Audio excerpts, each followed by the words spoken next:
کل سے ایک دن قبل جی جمعرات نہیں بدھ کی رات جی جی بدھ کی رات ہی علامہ سعد رضوی صاحب کے ساتھ نشست کا موقع مل گیا جی اور تفصیلی نشست ہوئی. بیک کے پاس بہت بڑی قوت ہے جو باقیوں کے پاس صاف بات نہیں ہے. بالکل ماشاءاللہ تحمل والے ہیں, تکبر والا سٹائل نہیں ہے, ٹھیک ہے. بات کو سمجھتے ہیں. لیکن مجھے جو خدشہ فیل ہو رہا تھا نا, جو ہے بھی گھنٹے کی باتیں ہوئیں, ڈیفرنٹ باتیں بھی ہوئیں. ظاہر ہے مجھے موقع ملا اور کچھ سیکھنے کا موقع ملا اور کافی چیزیں سیکھیں سمجھیں جو میں گزارشت کر سکتا تھا وہ ان کی خدمت میں پیش کی. کیا طریقہ لبائی کے ساتھ سیٹ ایڈجسٹمنٹ کریں گے, ان کے پلیٹ فارم سے الیکشن لڑیں گے؟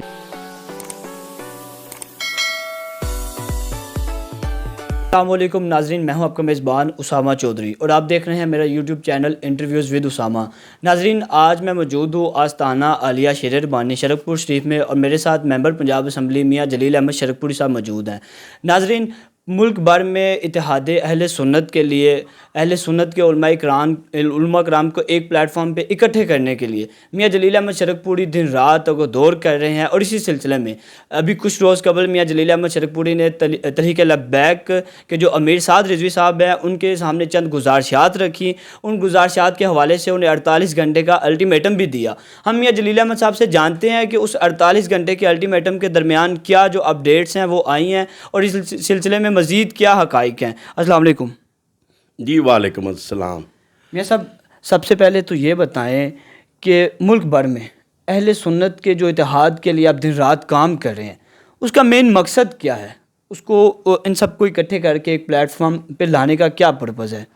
جی دیکھیں, جو میری جو سوچ ہے, خالی میری سوچ نہیں ہے, تمام اہل سنت اکابر کی, تمام بزرگوں کی, سبھی کی یہ سوچ ہے کہ وطن عزیز پاکستان جو کلمے کے نام پہ بنا, اس کا نظام حکومت قرآن و سنت کے مطابق ہونا چاہیے. بالکل صحیح. اور قرآن و سنت کے مطابق اس وقت تک نہیں ہو سکتا جب تک برسر اقتدار طبقہ جو ہے وہ قرآن و سنت کو سمجھنے والا نہ ہو.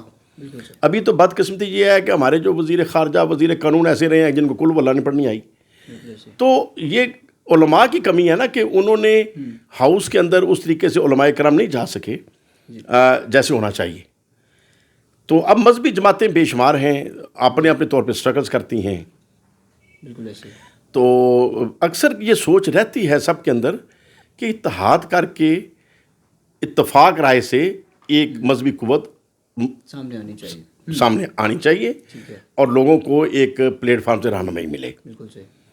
اور مجھے بھی ذاتی طور پہ یہی تھا کہ چلو میرا بھی حصہ پڑنا چاہیے اس میں, اور بطور خاص اہل سنت کی جو تمام اکابر ہیں, علماء ہیں, وہ پیچھے ان کی میٹنگیں ہوتی رہیں. مجھے بھی شرک شریف سے دعوت ان کی طرف سے آتی ہے, ہمیشہ میٹنگوں میں بیٹھ جاتے ہیں. اور جمعیت علماء پاکستان, جماعت اہل سنت, سنی اتحاد کونسل, سنی تحریک اور دیگر جتنی بھی جماعتیں ہیں اپنے اپنے طور پہ اپنے اپنے احباب سے طریقے سے کام کر رہے ہیں. وہ جب ایک پلیٹ فارم انہوں نے بنایا اور کوشش کی کہ ہم اس پلیٹ فارم سے سٹرگل شروع کریں اجتماعی طور پہ, تو زیادہ میری کوشش تھی کہ آپ جب تک تحریک لبیک کو ساتھ نہیں لیتے وہ قوت پوری طرح اہل سنت کے اطمینان بخش نہیں بنے گی. اگرچہ ہر جماعت کا ہر ضلع کے اندر باڈیز موجود ہیں, جمعیت علماء پاکستان کے باڈیز ہر ضلع میں موجود ہیں, سنی تحریک کے موجود ہیں, جماعت اہل سنت کے موجود ہیں, اپنے اپنے طور پہ وہ کام کر رہے ہیں. اب اگر یہ سارے بزرگ اکٹھے ہو کے ایک سٹرگل شروع کر دیتے ہیں, لیکن دوسری طرف ہماری تحریک لبیک جس کے ساتھ ہمارے اکثر نوجوان منسلک ہیں اور ایک قوت بن چکی ہے, ہم اس قوت کو ایک سائڈ پہ کیوں کریں؟ وہ قوت موجود ہے جو اللہ کے فضل و کرم سے حضرت علامہ خادم صاحب رضوی رحمۃ اللہ علیہ, ان کا جو سٹائل تھا, ان کی جو عشق والی باتیں تھیں, اس کے اوپر جس طریقے سے لوگ فدا ہونے کو تیار ہیں, یہ کوئی چھوٹی بات نہیں ہے. بالکل ایسے ہے. تو مجھے یہ تھا کہ ان کو ہم فرنٹ پہ لے کے آئیں اور باقی تمام جماعتیں ان کے ساتھ لگیں. بالکل صحیح. جس پہ سب نے اتفاق کیا, لیکن میٹنگوں میں یہ ہوتا تھا کہ وہ تو کسی کے ساتھ چلنے کو تیار نہیں ہے. اچھا. تو پھر ظاہری بات ہے میرے اوپر پھر ان کا تھا کہ ٹھیک ہے بھی آپ کوشش کر لیں. اور میں نے اس اعتبار سے پھر جو بھی کوششیں کی, ان کوششوں کا کوئی مثبت رزلٹ نہیں آ رہا تھا. بالکل صحیح. سعد رضوی صاحب سے میری ذاتی بھی ملاقات ہوئی پہلے بہت شروع میں، جب وہ جیل سے رہا ہوئے. جیل کے اندر جو ہوئی اس سے پہلے ہوئی وہ تو اور معاملات تھے، لیکن جیل سے رہائی کے بعد اس ایشو کے اوپر مختصر ملاقات ہوئی اور انہوں نے فرمایا کہ ہم بیٹھیں گے اس کے اوپر مشورہ کریں گے. لیکن وہ ٹائم نہ دے سکے، مصروفیات بھی ان کی ہیں، اس میں کوئی شک نہیں ہے. پورے پاکستان کے اندر ان کے ماشاءاللہ یونٹس ہیں. اور پھر جب بھی کوئی بزرگ میرے سے رابطہ کرتے تھے جی وہ کیا بنا، تو پھر یہ کہنا پڑتا تھا جی ابھی تک کوئی پیش رفت نہیں ہے. پھر میں نے رضوی صاحب کی خدمت میں باقاعدہ ایک خط بھیجا. ایک تو حضرت علامہ میاں پیر خلیل احمد صاحب مرتضی جو ہمارے شرق شریف کے رہنے والے ہیں، بڑا شاندار مدرسہ چلا رہے ہیں، بڑے عالم ہیں، قابل احترام ہیں. ان کے ذریعے کہ حضرت آپ خود تشریف لے جائیں اور سعد بھائی کو یہ میرا خط تفصیلی پیش کریں. اور اس کے اندر یہ میں نے لکھا تھا کہ یہ پازیٹیو کوچی ہیں، آپ ٹائم دیں، بیٹھ کے غور و فکر کرتے ہیں کہ سب علماء کو اکٹھا کیسے لے کے چل سکتے ہیں. ایک خط میں نے بھیجا، میرے دوست ہیں سید مختار بخاری صاحب فیروز والی کے، ان کے محلے میں بھی تحریک لبیک کے کافی دوست ہیں، ان کے عزیز کافی تحریک لبیک کے اندر ہیں. تو میں نے کہا آپ بھی سعد رضوی صاحب کے پاس تشریف کی خدمت میں چلے جائیں اور میرا یہ خط ان تک پہنچا دیں. بالکل صحیح. اچھا، اب یہ بات رمضان شریف سے پہلے کی ہے. اچھا. لیکن رمضان شریف سے پہلے جب یہ میں نے خطوط بھیجے، مجھے امید تھی کہ رمضان شریف کے اندر کوئی پازیٹیو بیٹھنے کا سبب بنے گا، نہیں بن سکا. اچھا، اب اس سے میرے پاس رزلٹ کیا آیا کہ میں خود ملا ہوں، انہوں نے وعدہ فرمایا، لیکن اس ایشو کے اوپر بیٹھنے کے لیے انہوں نے زحمت نہیں فرمائی. خطوط بھیجے کہ جی تمام مل کے چلنا چاہتے ہیں اور ہم چاہتے ہیں کہ آپ قیادت کریں. ماشاءاللہ جس طریقے سے اہل سنت آپ کے اوپر اعتماد کر رہے ہیں ہمیں فخر ہے. اور ہر آستانے کے جو مریدین ہیں وہ تحریک لبیک کے اندر موجود ہیں. شرق شریف کے مریدین کافی تحریک لبیک کے ساتھ ہیں، دیگر آستانوں کے مریدین ان کے ساتھ ہیں. تو ہم سب اس کے اوپر تو فخر محسوس کرتے ہیں. لیکن جب سٹرگل کرنی ہے سیاسی، تو پھر اتفاق اور اتحاد سے جو رزلٹ نکل سکتا ہے وہ تنہا نہیں نکل سکتا. تو پھر میرے سامنے طاہر القادری صاحب کا بھی معاملہ تھا. میرا زمانہ طالب علمی سے ان سے بڑی محبت رہی ہے، اور اس وقت تو میں خود پارلیمنٹ وغیرہ میں نہیں تھا، لیکن میں طاہر القادری صاحب کی خدمت میں بھی یہ عرض ضرور کرتا تھا کہ حضرت آپ جو سٹرگل کر رہے ہیں بہت زیادہ آپ کی ورکنگ ہے، لیکن دیگر کو بھی ساتھ ملائیں. انہوں نے بھی ادارہ منہاج القرآن کے پلیٹ فارم پہ اکیلے ہی کوشش کی، لیکن آج ہم کیا دیکھتے ہیں کہ انہوں نے کروڑ ارب روپے خرچ کیے، بے شمار بڑے بڑے دھرنے دیے. پوری دنیا کے اندر ان کے دفاتر موجود ہیں، پاکستان کے اندر ہر ضلع میں ان کی تنظیمیں موجود ہیں. لیکن اینڈ پہ کیا ہوا کہ وہ ساری انرجی، ساری محنتیں ضائع گئیں، اور تھک ہار کے آج وہ دینی جو کام ان کا اصل ہے اس کی طرف وہ وقت دے رہے ہیں. اگرچہ طاہر القادری صاحب کے ساتھ فقہی اعتبار سے ہمارے علماء اہل سنت کے بعض ایشوز کے اوپر اختلاف ہوتے ہیں، وہ اپنی جگہ پہ ہے. تو مجھے یہ تھا کہ تحریک لبیک کے ذریعے آج ہمیں اگر ایک اچھا پلیٹ فارم ملا ہے اہل سنت کو، تو کہیں اس کو بھی ہم ضائع نہ کر لیں. بالکل صحیح. ٹھیک ہے نا. تو وہ پھر میں نے جو کہہ لیں 2 دن پہلے پھر سوچا کہ چلو میں یہ ویڈیو پیغام کے ذریعے اوپن تاکہ پیغام پہنچے اور یہ نہ ہو خلچ کہ ان تک پیغام پہنچا نہیں ہے. ہر صورت میں پیغام پہنچاؤں. اور 48 گھنٹے کا میں نے اس لیے کہا کہ جب اتنے عرصے سے ایک رابطہ ہے اور کوئی پازیٹیو جواب نہیں آ رہا، تو چلو یہ میری بات سننے کے باوجود بھی اگر جواب نہیں آئے گا تو ہم سمجھ لیں گے کہ وہ مل کے نہیں چلنا چاہتے. بالکل صحیح. اور پھر باقی جو اہل سنت کی جماعتیں ہیں، تنظیمات ہیں، وہ آپس میں اتفاق رائے سے اگر کوئی پلیٹ فارم بنا لیتے ہیں تو پھر اہل سنت کی 2 پلیٹ فارم نظر آئیں گے. کچھ ان کے ساتھ چلیں گے، کچھ ان کے ساتھ چلیں گے، تو یہ لیکن مضبوط طاقت سامنے یہ کنفیوژن پیدا ہوگی. تو بہرحال جب میں نے یہ کہا تو اور میں نے یہ بس ایک کہہ لیں جس ذہن سے بھی کہا، بعض لوگوں کو وہ میرا انداز بہت اچھا لگا اور بعض کو وہ غیر مناسب لگا، اور کہ بھی آپ نے اس طریقے سے کیوں بات کی، حالانکہ وہ سارا احترام کے انداز میں کہی. تو لیکن کہہ لیں وہ 48 گھنٹے تو کل جمعرات کو وہ اگر اس کے اوپر بات ہوتی تو کل وہ ختم ہو گئے. لیکن کل سے 1 دن قبل جمعرات نہیں بدھ کی رات ہی علامہ سعد رضوی صاحب کے ساتھ نشست کا موقع مل گیا، اور تفصیلی نشست ہوئی. اس میں سید ظہیر الحسن صاحب جو ان کے وائس چیئرمین ہیں وہ بھی تشریف فرما تھے. کراچی سے جو ان کے ایم پی ہیں مفتی صاحب وہ بھی تشریف فرما تھے, اور ان کے ذمہ داران بھی تشریف فرما تھے. تو غالباً 2-2.5 گھنٹے باتیں ہوتی رہیں پیار محبت سے. اور بہرحال وہ جو میرا معافی ضمیر تھا, جو میری سوچ تھی, میں نے ان کی خدمت میں رکھی, اور ان کے جو اپنے خدشات تھے اتحاد کرنے میں وہ انہوں نے اظہار خیال کیا, اور میں نے انہیں تسلی دی کہ جو آپ کا خدشہ ہے میں اس سے مطمئن نہیں ہوں. میں سمجھتا ہوں جب اتحاد ہو جائے گا تو سب مل کے چلیں گے. مقصد جب قرآن و سنت کی حکمرانی ہے تو اپنی ذات کو تو پھر سائڈ پہ کرے نا, ٹھیک ہے نا. اور اگر کوئی کل کو اتحاد کرنے کے باوجود کل کو کوئی سائڈ لائن لیتا ہے تو وہ اکیلا پھر اپنی عزت کا ذمہ دار وہ خود ہے, اپنے مستقبل کا, اپنے ایمان کا وہ خود محافظ ہے. پھر ہمارے اوپر ذمہ داری تو نہیں آئے گی. تو آپ کی طرف سے تو یہ نہیں ہونا چاہیے کہ پتہ چلے کہ آپ مل کے چلنا نہیں چاہ رہے. تو بہرحال انہوں نے یہ کہہ لیں اظہار فرمایا کہ ٹھیک ہے, مطلب کہ جو آپ کی نظر میں یعنی میری نظر میں جو ذمہ دار جماعتیں ہیں, قابل ذکر بڑی جماعتیں ہیں, وہ کون کون سی ہیں. تو میں نے پھر ان کی خدمت میں عرض کیا, انہوں نے نوٹ فرما لیا خود اپنے ہاتھ سے, اور میں نے کہا کہ بے شک آپ میزبانی کریں تحریک لبیک, یا مجھے حکم کریں, میں میزبانی کرتا ہوں. سب کو بلاتے ہیں, بٹھاتے ہیں, مل کے جب بات چیت ہوگی تو ایک ایک عوام کی رہنمائی کا ایک پلیٹ فارم, ایک راستہ سٹرونگ نکل آئے گا.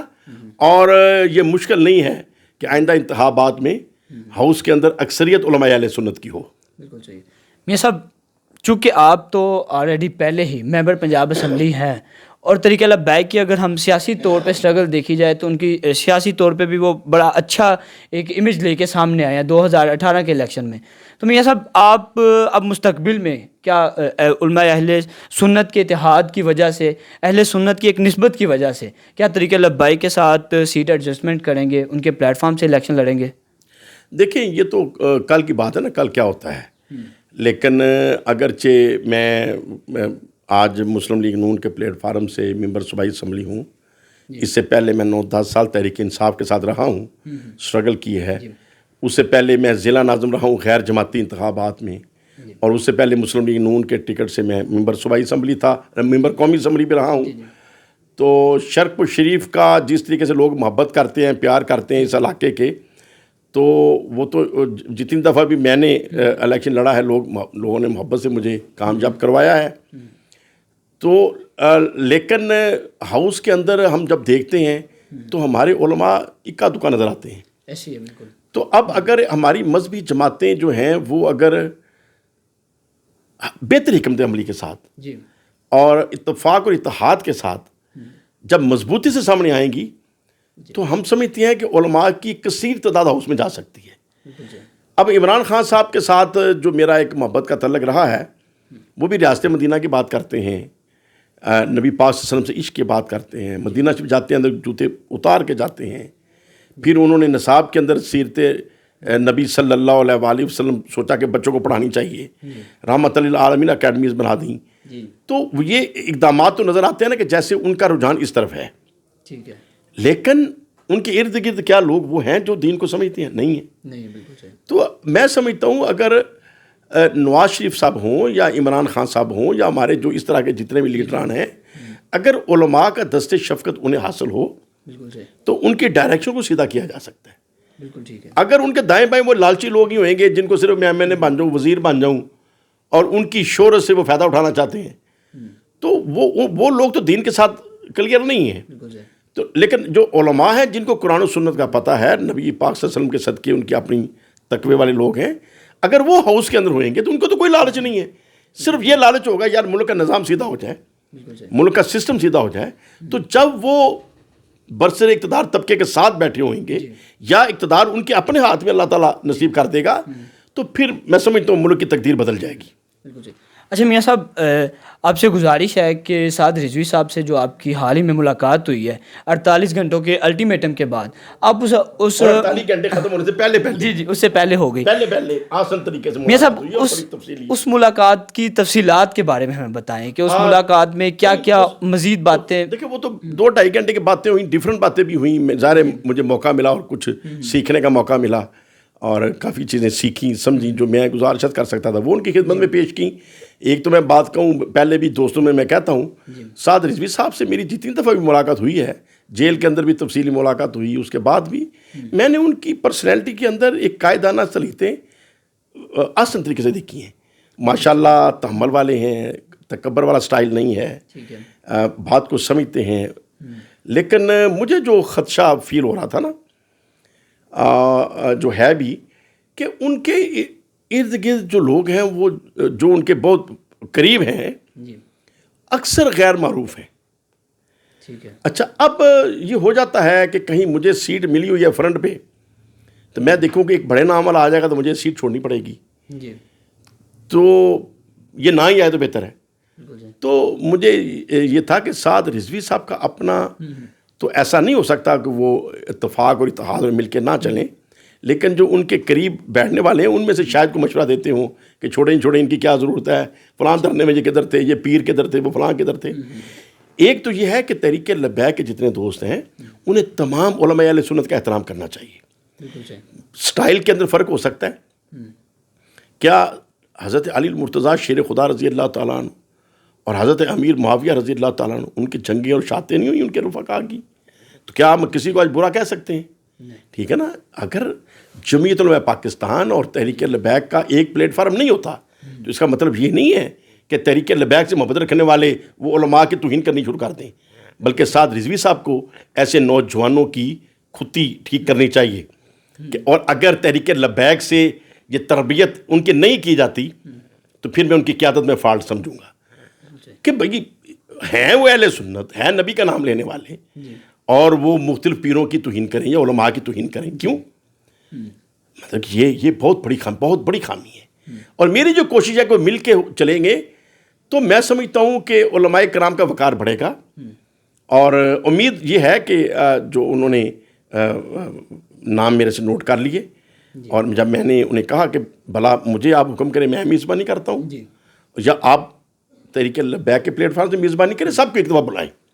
جمعیت علماء پاکستان ہے، سنی تحریک ہے، سنی اتحاد کونسل ہے، جماعت اہل سنت ہے، ڈفرنٹ جو ہمارے اکابر ہیں، سب کو بلائیں، بلا کر ان سے مشورہ کریں کہ ہم مل کے کیسے چلیں.